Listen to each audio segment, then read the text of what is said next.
message est clair. Face aux géants du numérique, Justin Trudeau ne se laissera pas faire. Les Canadiens ne vont pas se laisser intimider par des milliardaires américains qui veulent nuire à notre démocratie.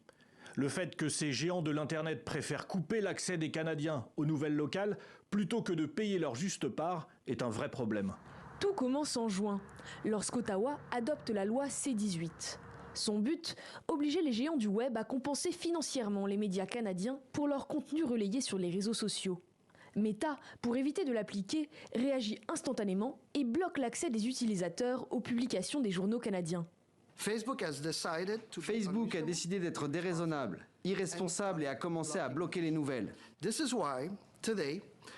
pourquoi nous annonçons aujourd'hui que le gouvernement du Canada va suspendre ses publicités sur Facebook et Instagram. Sur un an, cela représente une perte de 10 milliards de dollars pour Meta et Google. Une décision drastique, mais justifiée par la crise que traverse le secteur de l'information canadien. Depuis 2008, 450 organes de presse, de radio ou de télévision ont dû fermer leurs portes. Et 20 000 journalistes ont perdu leur emploi. En cause justement, la révolution numérique. C'est des plateformes qui sont essentielles. On peut bien dire que les médias préféreraient s'en passer.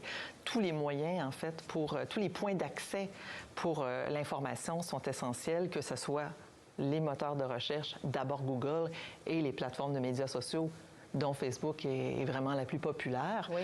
Les données qu'on recueille année après année nous montrent que les médias sociaux sont une source d'information pour la majorité des gens.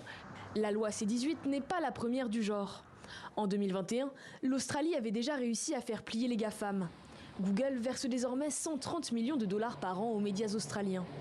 L'Union européenne impose également aux plateformes de rémunérer les éditeurs de presse pour leur contenu. Et même la Californie, berceau des géants du web, planche actuellement sur une loi similaire.